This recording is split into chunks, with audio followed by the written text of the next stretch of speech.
Okay. Yung statement ni Inday, minura-mura ang presidente, minura-mura tapos gigil na yung tao. Putangin na ninyo kayo, BBM. Manggagamit ka talaga gago. Okay. Gago ka talaga Oh, presidente ng Pilipinas, gago ka Tarantado ka napakawalang yamo Sa totoo lang. Sa mga maka-BBM, sorry pero gago talaga yung BBM na yan Kita ninyo ang dami problema ng Pilipinas. Hindi siya nagpapakita. Biglang minura siya ni Inday. Biglang lumabas ang gago. Tapos sabi niya, hindi niya papalakpasin yan. Putangin na ka, gago. Hindi mo palalakpasin. Tarantado ka pala Ikaw nga ang dahilan ng lahat ng ito Mapadrug test ka na muna, gago. Padrug test ka, gago. Nayupa ka. Tangina mo, kaya nagkahaganito yung bansa dahil sa iyo Binoto ka namin. Pagmamalaki mo pa yung boto mo, gago. Tangina mo, mahalaki yung boto mo. Paano yung boto ng isa? Boto ng vice president mo, mas marami yung boto yon. Gago. Tangina mo. Sorry, mga kapitbahay ko, mano.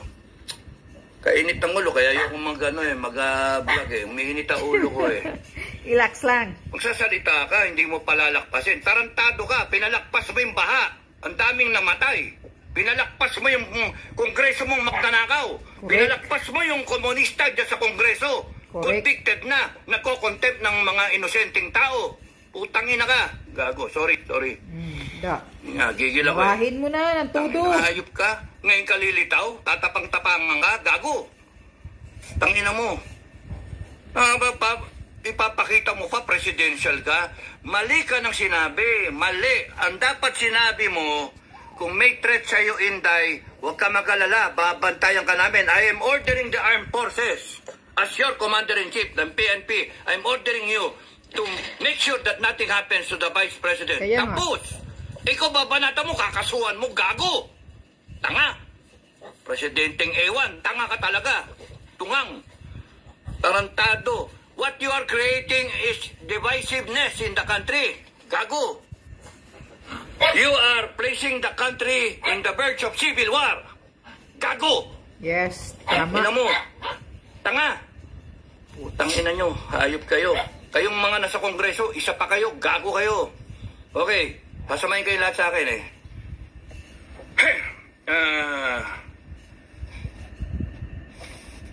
Ang na to, tanin niya yung nagtatalong politika. Nagtatalong politika. Kaya nga mini-maintain ko FGF sa gitna tayo. Parang di tayo mawala Parang di tayo mawala. Hanggang walang hudyat, mga ka-FGF, we want to be in the cooler side na nag-iisip.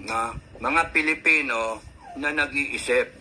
Kasi pagka sumausaw ka dyan, mawala ka Galit na Galit. Ako galit na galit ako pero kinokontrol ko. Kung nadidinig yung usapan namin ni Buhay, ni Commander Metran, galit na galit ako. Kung nadidinig yung usapan ko sa ibang commander, galit na galit ako. Natatawa nga sila Gigil na gigil ako Pero kinokontrol. Kinokontrol namin, yung galit namin. That's courage. Courage is not just plain tapang.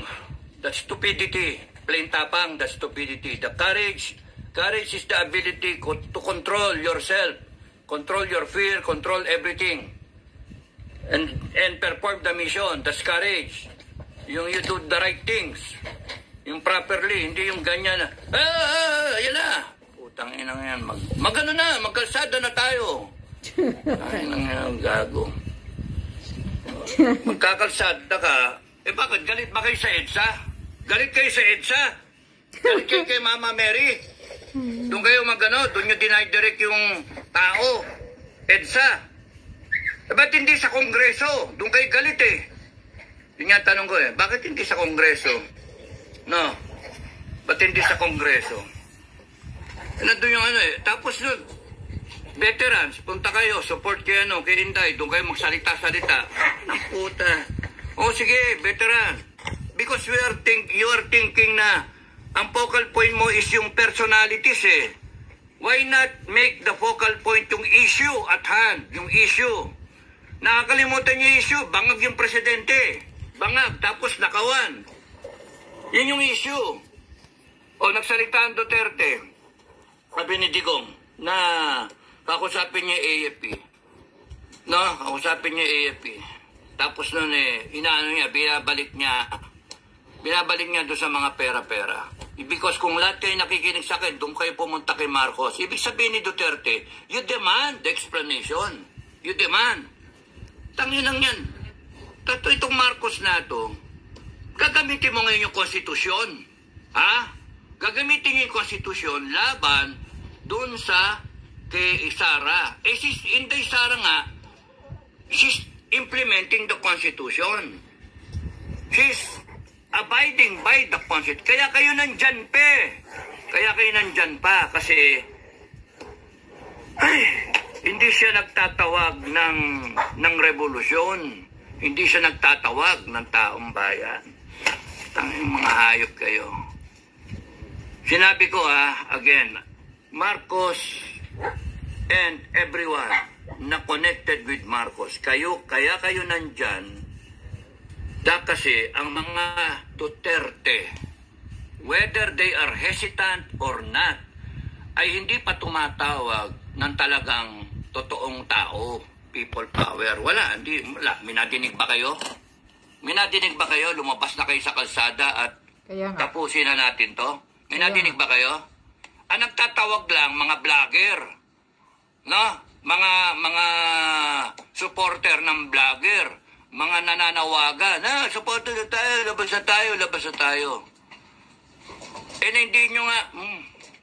Kaya nga nakakainis ang Pilipinas Nakakainis. Dami ko na sinabi, nawala na ako.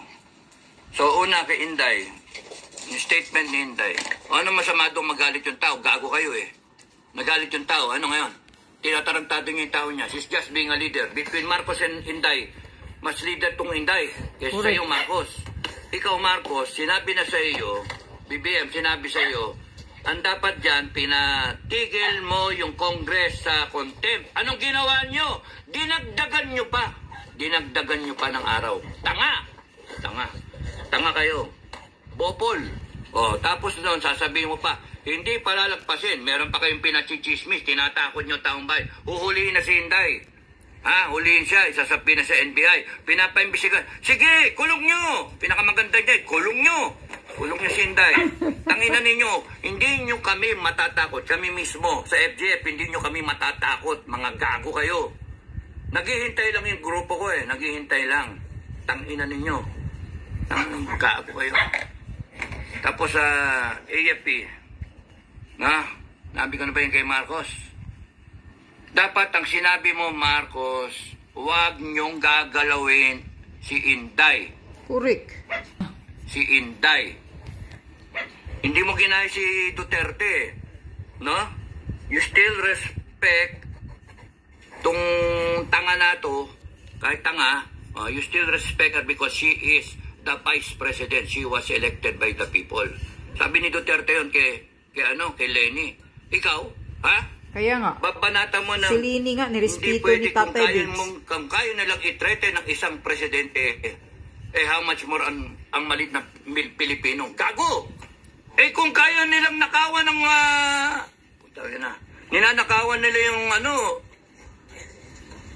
wala talaga yung reasoning mo Bobo ka talaga pangag ka binabasa mo wala ka, hindi galing sa puso binabasa mo tarantado.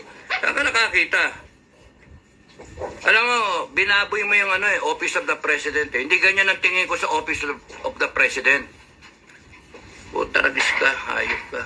Pati kayo, Kongreso, binaboy nyo yung Kongres, hayop kayo, contempt kayo, yayabang ninyo. Mga bopol naman kayo, mga tanga. Mga hayok na hayok kayo sa kapangyarihan Okay, ang issue, mga kababayan, ang issue, awatan. Ang presidente ninyo, Bangag. nagdodroga. Durugista. Yun ang issue. Tapos, nagnanakaw ang Kongreso ninyo. Yung mga politiko ninyo, nagnanakaw, kanya-kanyang nakawan. Ay, tapos pati si Tuan, si Bangag. Ang pag-asa nila, na mawala sa pwesto, ang pag-asa ng kababayan na mawala sila sa pwesto, ay si Inday Duterte. Si Inday Duterte, tangina ninyo. No? Kaya kinakailangan nilang pigain si Sara Inday. Ngayon yung ginawa ni Inday, nagsalita, no? Is she a threat to national security? Of course not. Putangin na sino nag-a-advise dyan sa presidente national threat, no?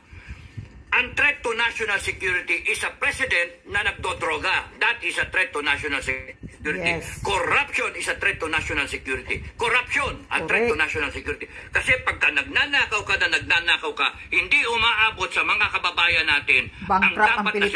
serbisyo. Hindi nabibili ng armed forces yung kanyang dapat bilhin na equipment. Therefore, mahina yung armed forces. Kaya threat to national security. Hindi nagagawa ng gobyerno yung dapat niyang gawin in terms of services, in terms of delivery ng mga dapat basic needs. Yung food security natin, import tayo ng import. Therefore, yung pagnanakaw ng Congress is a threat to national security. Yung droga na yan is a threat to national security. Mga hinayo pa kayo? Congress is a threat to national security. Yung ginagawa yan, nandyan yung mga NPA. That is a threat to national security. Kaya nga. Popol, kayong lahat. Ina ninyo, tapos pipilit nyo, Inday is a threat to national security. No. Takot lang sila. Inday is a threat to your political ambition. Exactly. Mga kago. Correct. Tangina nyo, gagawin Sara yung is taong a bayan. threat of your political Sara ambition. Duterte is a threat to your political ambition. Is a threat to your activities of corruption. Correct. Tangina nyo. And we will polarize. Para kay Inday, maggago kayo. Gago talaga kayo. Gigil na gigil ako eh. Okay. She is not a threat to national security, mga kababayan. Tandaan nyo yan. She is a hope of this country. Is Exactly. the hope of this country. Tandaan niyo yan. At doon kami tayo. Wag na wag niyong sasaktan yan. Wag na wag niyong sasaktan yan. Kasi papatayin namin kayo lahat. Uubusin namin kayo. Yan ang threat sa presidente. Oh, Utang correct. na niyo lahat. Subukan Sige. niyo kami ngayon. Kago kayo. Patayin mo lahat. Ano ninyo? The only reason kaya kayo nandyan is because yung taong bayan tanga. Hindi kumikilos. Yes, tama. Duwag. Hindi, the people of the Philippines cannot get their acts together. The people of the Philippines do not know their power. All power emanates from the Filipino people. All power. Tangina nyo. Exactly. All authority comes from the Filipino people. Tapos ganyan kayo?